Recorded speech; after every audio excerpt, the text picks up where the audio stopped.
Hello, everyone. Thank you very much. It's been a very big 2 days, I have to say. And we'll be heading back to Washington, D.C. right after this. And I'd like to wish everyone a very good evening. And over the weekend, the United States military and the Israeli Defense Forces continued Operation Epic Fury very successfully. Over the past 9 days, we've carried out some of the most powerful and complex military strikes and maneuvers the world has ever seen. Now, you add that up to all of the other things, Midnight Hammer, getting rid of the nuclear threat from Iran, which was a big moment in history, in my opinion, and the great success we've had in Venezuela and all other places. Every place we've gone, we've had tremendous success.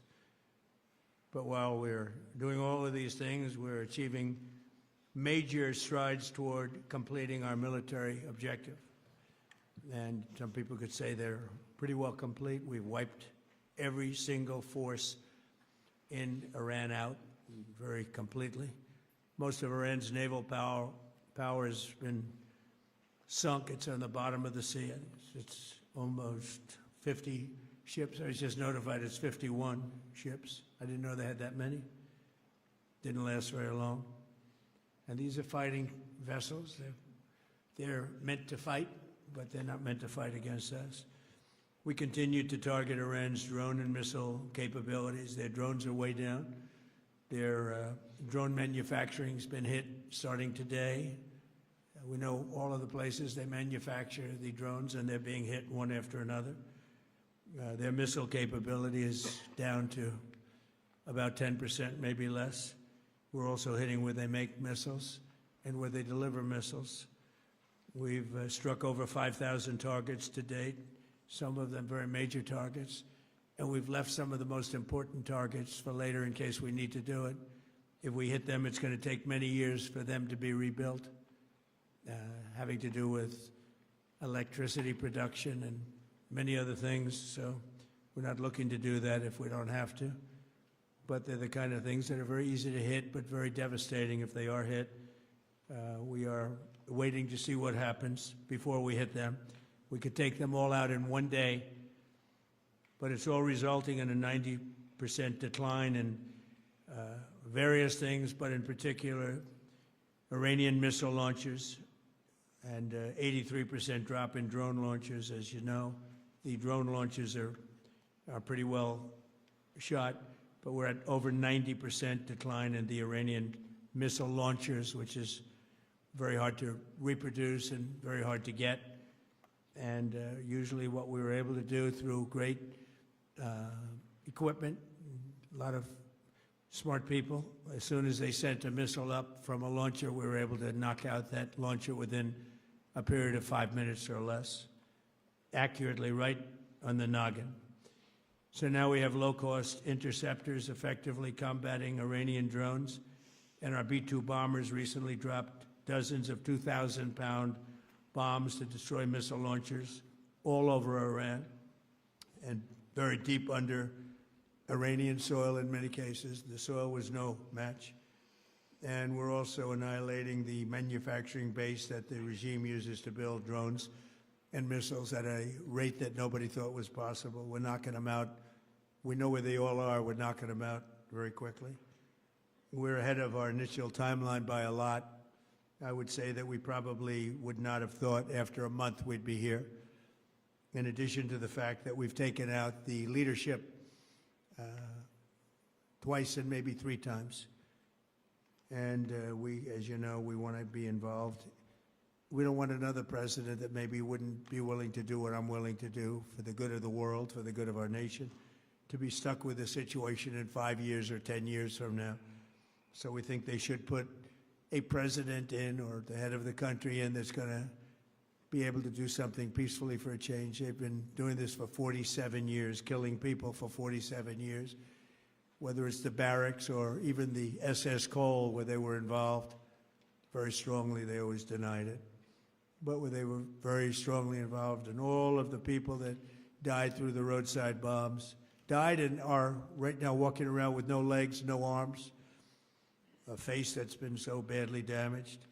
The Iranian regime has been attacking Americans and spreading terror for 47 years, and despite these countless opportunities to renounce their nuclear ambitions, which they had just a short while ago, they told Mr. Witkoff, who is standing right over here, they said, they actually said, we want to keep building. Essentially, in a real nutshell, we want to continue to build nuclear weapons. If we didn't knock out Midnight Hammer, if we didn't knock out their Iranian potential, if we didn't do that with Midnight Hammer, they would have had a nuclear weapon. They would have used it long before now.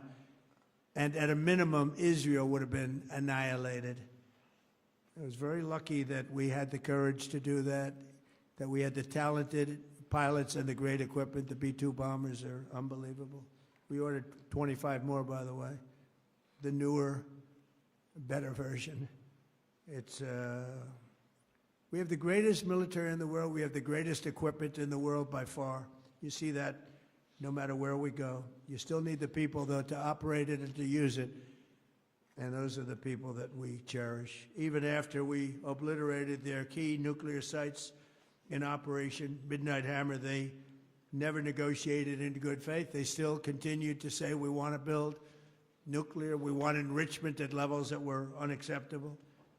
And they even turned down an offer for unlimited free nuclear fuel forever for civilian purposes. We had people offering them free nuclear fuel. They weren't interested in that because they wanted to build a nuclear weapon. So instead, the regime was trying to reconstitute its weapons program at a different site. They couldn't go back to where they were, the 3 sites that we obliterated, but they were starting work at another site, a different kind of a site, and that was protected by granite. They wanted it protected. Granite's pretty good, but they wanted it protected by a lot deeper. They wanted to go a lot deeper, and they started the process while rapidly building conventional ballistic missiles. They were going to do it all at the same time. It threatened our overseas bases and soon could have reached even our homeland. The regime's intention was to use this exponentially growing ballistic missile threat to make it virtually impossible to prevent them from obtaining a nuclear weapon. So as you probably saw, they had a tremendous number of missiles, most of which are now being used or destroyed, and very unsuccessfully used because we have been able, for the most part, to shoot them all down. What incredible technology. The Patriots have been unbelievable, and other things. And the laser technology that we have now is incredible. It's coming out pretty soon. Where literally lasers will do the work of, at a lot less cost, do the work of what the Patriots are doing or what other things are doing. The situation was very quickly approaching the point of no return, and the United States found it intolerable, in my opinion, based on what Steve and Jared and Pete and others were telling me, Marco was so involved, that I thought that they were going to attack us. I thought they would, if we didn't do this at the time we did it, I think they had in mind to attack us. And if you notice, they did something which was very foolish, very stupid, I would say. They attacked their neighbors. And their neighbors were largely neutral, or at least weren't going to be involved, and they got attacked. And it had the reverse effect. The neighbors came onto our side and started attacking them, and actually quite successfully. If you look at Saudi Arabia, you look at UAE, Qatar, and others, but they were strong and they were smart, but they got attacked. Nobody, when I first heard it, I said, no, somebody made a mistake. There was no mistake. UAE had over 1,000 missiles shot at it, knocked them almost all down. On the very first day I came down the escalator in 2015, I said, quote, I will stop Iran from getting nuclear weapons, and all I'm doing is keeping my promise. Think of that. That was in 2015. I said it. It was a threat then, and a much bigger threat now, but no longer a threat, not for a long time anyway. We want to keep it that way. As we continue Operation Epic Fury, we're also focused on keeping energy and oil flowing to the world. and I will not allow a terrorist regime to hold the world hostage and attempt to stop the globe's oil supply. And if Iran does anything to do that, they'll get hit at a much, much harder level. I will take out those targets that were easy and that I mentioned just before. We'll take them out so quickly, they'll never be able to recover, ever. If they want to play that game, they better not play that game. In the long run, oil supplies will be dramatically more secure without the threat of Iranian ships, drones, missiles, nuclear menace, or anything. So the Strait of Hormuz is going to remain safe. We have a lot of Navy ships there. We have the best equipment in the world, inspecting for mines. Again, most of their ships are down at the bottom of the sea, but we will hit them so hard that it will not be possible for them or anybody else helping them to ever recover that section of the world if they do anything. In recent years, the regime and its terror proxies have launched attacks on hundreds of commercial vessels. We're putting an end to all of this threat once and for all, and the result will be lower oil prices, oil and gas prices for American families. We've done that. We've done it. We brought it very low. This was just an excursion into something that had to be done. We're getting very close to finishing that, too. In the meantime, during this brief disruption, the United States is offering political risk insurance to any tankers operating in the Gulf. So we're putting up risk insurance. We'll perhaps go alongside of them for protection. We don't think it'll be necessary if it is. And if they do anything, the price will be incalculable. It will be so great that they will have wished they never did it, because you have to keep the straits flowing. With all of that, it affects other countries much more than it does the United States. It doesn't really affect us. We have so much oil. We have tremendous oil and gas, much more than we need. We have Venezuela now as our new partner, great partner. They've worked out so wonderful. We're working with the administration, the president, and it's a massive source of oil, gas, everything. But we're in a very good position, but very unfair to other parts of the world, like China as an example. I mean, we're doing this for the other parts of the world, including countries like China. They get a lot of their oil through the straits. So we're doing this. We have a very good relationship with President Xi in China. I'm going there in a short period of time, and we're protecting the world from what these lunatics are trying to do, and very successfully, I might add. We're also waiving certain oil-related sanctions to reduce prices. So we have sanctions on some countries. We're going to take those sanctions off till this straightens out. Then who knows, maybe we won't have to put them on. There'll be so much peace. But when the time comes, the U.S. Navy and its partners will escort tankers through the strait if needed. I hope it's not going to be needed, but if it's needed, we'll escort them right through. And we have the greatest mine-sweeping ability. We have the greatest ships, and all of the, we know exactly where they're placed. We'll get them out of there very fast, but we hope we don't have any of that. And again, if they do that, if they play that game, we're going to hit them at a level that they have not seen before.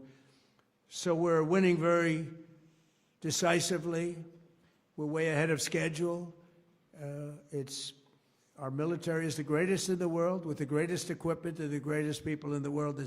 Nobody's ever seen anything like it. Iran's a very powerful country. They were going to take over the Middle East.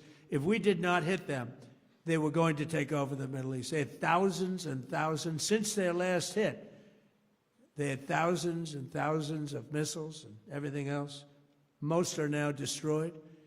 But they were going to take over the Middle East. Those weapons were aimed at Middle Eastern countries that had nothing to do with this. They were going to take over the Middle East, and they were going to try and destroy Israel. So we stopped it with good timing, and we're very proud to be involved in this, and it's going to be ended soon. And if it starts up again, they'll be hit even harder. Thank you very much for being here. Go ahead, any questions? Thank you so much. Go ahead. Do you approve of Iran's new supreme leader? And secondly, can you tell us more about your call with Russian President Vladimir Putin today? Yes. What did you discuss? Yes, I had a very good call with President Putin. We had a lot of people on the line from our side, from his side.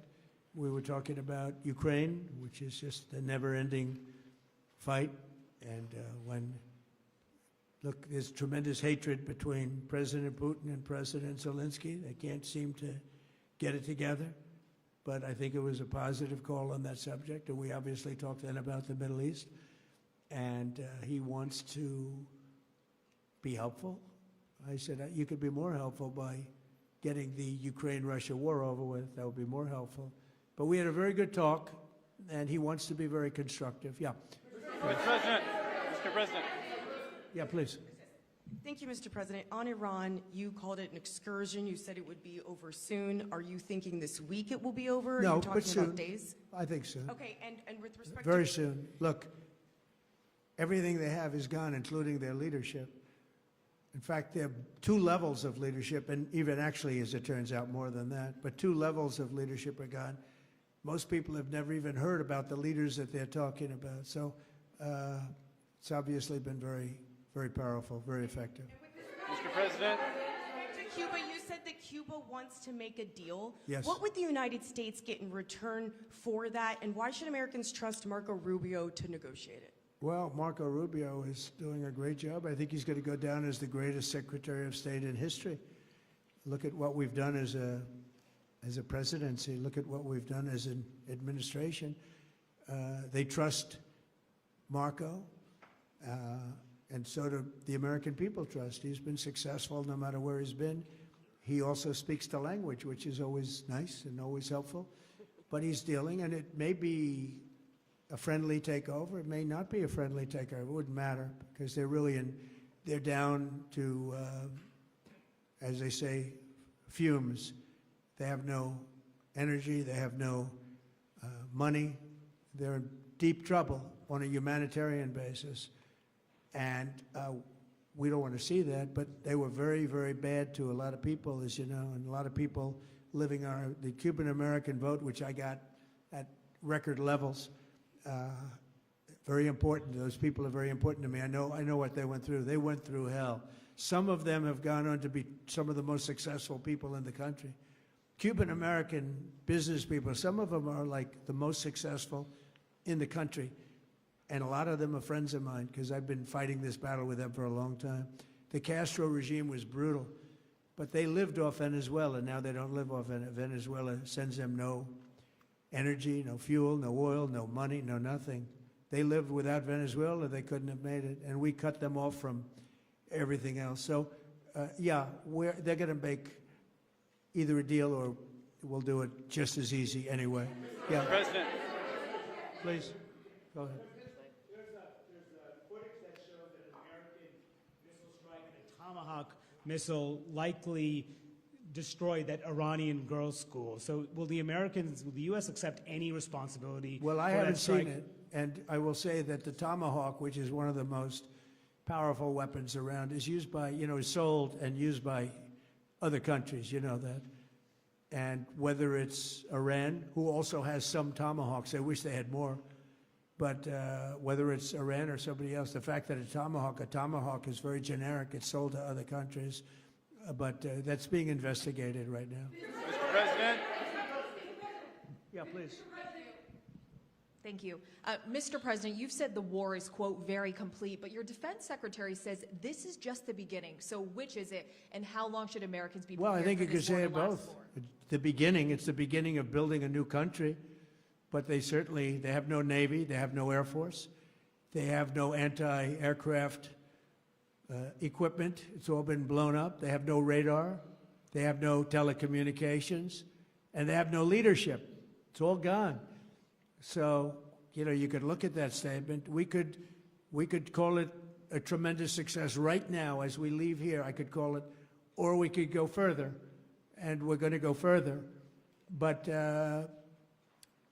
the big risk on that war has been over for 3 days. We wiped them out in the first 2 days. When you think about it, it's incredible. We wiped out a big Navy, very powerful Navy.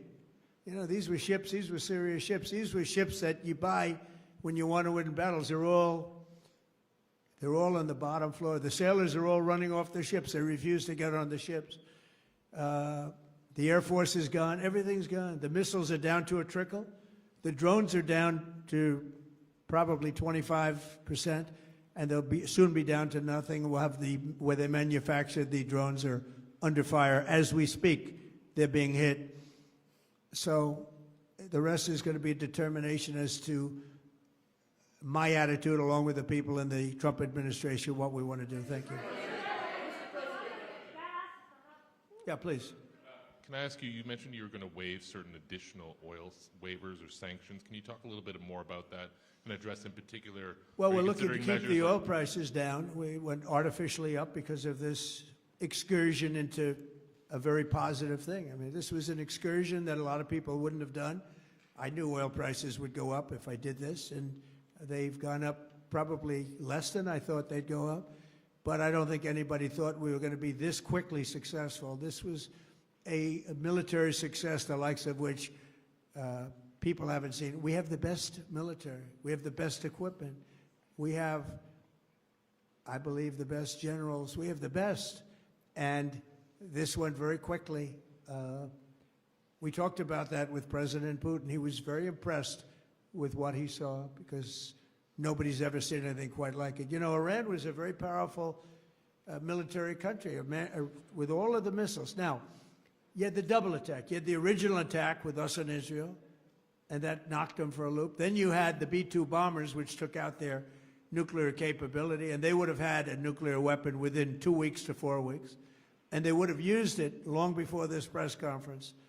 And we might have had a much different press conference if we had a press conference at all. But it's been amazing. The military success that we've had is truly unprecedented. You've told your congressional colleagues that you will not sign any piece of legislation until the Save America Act is passed. Does that include the confirmation of Senator Mullen as your next DHS secretary? Does that mean a DHS funding bill? And Senator Thune said today it's not a matter of whether or not your Republican colleagues agree with the policy, it's about changing the process. In other words, getting rid of the filibuster to get there. So in order to get it, you're going to need Democrat votes. And what we're saying is the Save America, not the SAVE Act, which nobody knew what it was, the Save America Act, the Save America Act. And that's voter ID. We want voter ID. When a voter, we want to be able to see a picture of the voter. We want to be able to see that the voter is legitimate. We want, very importantly, confirmation that this voter is a citizen of the United States of America, and we want no mail-in ballot scams. So we have exceptions for the military, for sick, for disabled, and for people that are away, business trips or whatever. Even vacations will be very liberal in that. We've added two things to it: no men in women's sports and no transgender mutilization of our children. We don't want it's mutilization of our children, and we don't want that. So we added those two things. That's the 5 points. We have 5 very good points. It polls at 86% with Democrats. Think of that. The overall vote is 86%. With Republicans, it's 98%. And the only one opposed to it is a Democrat leadership because they cheat. They want to cheat. So we added those 2 points. We're going for the gold, and we're going to have to fight like hell. Now, certain things will happen. Certain things will take place. I'm here to do a great job for the country. But we don't have a country if we're going to have elections that are so corrupt and so dishonest like we've witnessed over the last period of time. Are you saying that you know, as an example, virtually nobody has a system of mail-in ballots like we have. No other country in the world. France went away from it. They all went. You know why? Because it's corrupt. And Jimmy Carter, when he had a commission, frankly, I think it's probably the best thing Jimmy Carter did. He said, you can't have mail-in voting because it's inherently dishonest. And it's turned out to be totally dishonest, so we're going to fight for it. President. Yeah. Has Iran activated any sleeper cells inside the U.S.? There's reports that they have press that trigger button to activate those cells, at least abroad? Well, they've been trying for a long time. We've been very much on top of it. One of the things we have to do is get the Democrats to stop the Democrat shutdown, because, as you know, the apparatus that looks into that, Schumer and the Democrats have shut it down, which tells you they probably hate our country a lot. But the Democrats have to open that up. But we've got very, very good intelligence into that. We know a lot of different things that have happened that have been very bad. A lot of them came in during the Biden open border period, but we have them under, we've got them, we're watching every single one of them. Yeah, we know a lot about them. The biggest problem we have is the Democrat shutdown. We know a lot about them, but the shutdown doesn't allow us to do what we have to do. Do you have to take him out? Does he have a target on his back? You mean the new Supreme Leader? You mean the son? How can there be an Iran with Well, another I don't Ayatollah? want to say that, but you know, I was disappointed because we think it's going to lead to just more of the same problem for the country. So I was disappointed to see their choice. Mr. President, Mr. President. You've said you have someone in mind to be the new Iranian leadership, if not the Ayatollah's son. What are you looking for in that person? Are you looking at someone internal, given that you just said that their leadership has been I decimated like the and idea wiped of, out? internal and eternal, come to think of it. But I like the idea of internal because it works well. I mean, I think we've proven that so far in Venezuela. We have a woman, Delcy, who has been, president of the country, very respected, she's doing a great job. And it's, no disruption. We had, as you remember, Iraq, where everybody got fired. The military got fired, the police got fired, the politicians got fired. There was nobody. And you know what they turned into? ISIS. And we don't want that. We don't want that. So I would like to see people that are inside go. Now, they talk about the son of the Shah. They talk about other people. But, hasn't been there in many, many years. We have a formula that's been very good so far, and I think it'll continue to be good. The relationship is extraordinary with Venezuela, smart country. We've taken out 100 million barrels of oil. It's right now in Houston being taken care of and made so beautiful. And you have to see this at work. They have, it's brought to the refineries. It's being refined in Houston, which is made exactly for that product. And so far, but it's 100 million barrels of oil, and now they have another 100 million barrels coming. And it's like a partnership. We're getting along so well with them. It's great for Venezuela, and it's great for the United States. Mr. President. Yeah. Please, go ahead.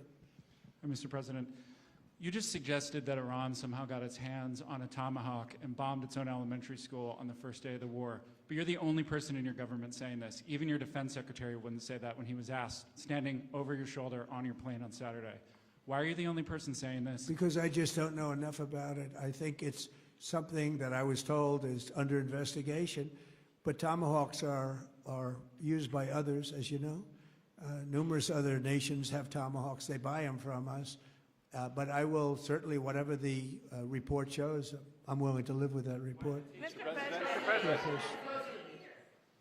You said earlier that we've already won in many ways, but we haven't won enough. What do you consider enough? What's your baseline? Where they're not going to be starting the following day to develop a nuclear weapon. Where they'll look at that man and some other people from the administration and say, all right, we're not going to do it. They were not willing to say that. And when Steve called up and he said that to me, I said, well, here we go. Let's do it the hard way.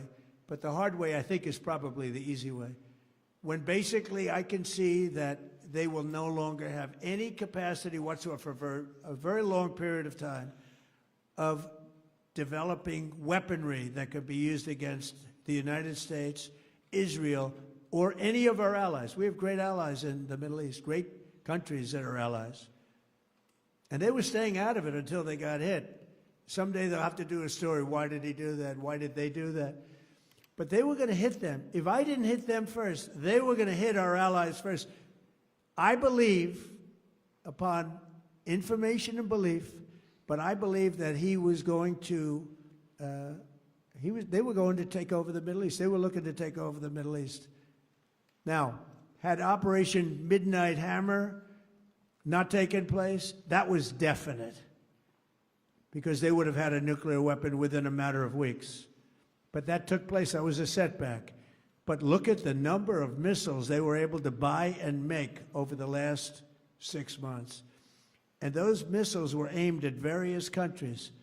And when you look at over 1,000 missiles shot at like UAE, they were looking to take over the Middle East. We got there first. Lucky. I'll tell you what, the Middle East and those countries, very rich countries, are very lucky that I was president instead of somebody else. Mr. President.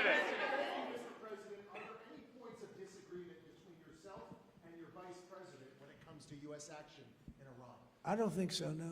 No, we get along very well on this. He was, I would say, philosophically a little bit different than me. I think he was maybe less enthusiastic about going, but he was quite enthusiastic. But I felt it was something we had to do. I didn't feel we had a choice. If we didn't do it, they would have done it to us. I felt, based on the negotiations that were being had by Steve Witkoff and Jared Kushner and Marco and Pete, and everybody was involved, I felt that they were looking to tap us along before they hit, and I thought they were going to hit. And if they hit us first, that would have been a very bad thing. Mr. President. In the back, please, in the back.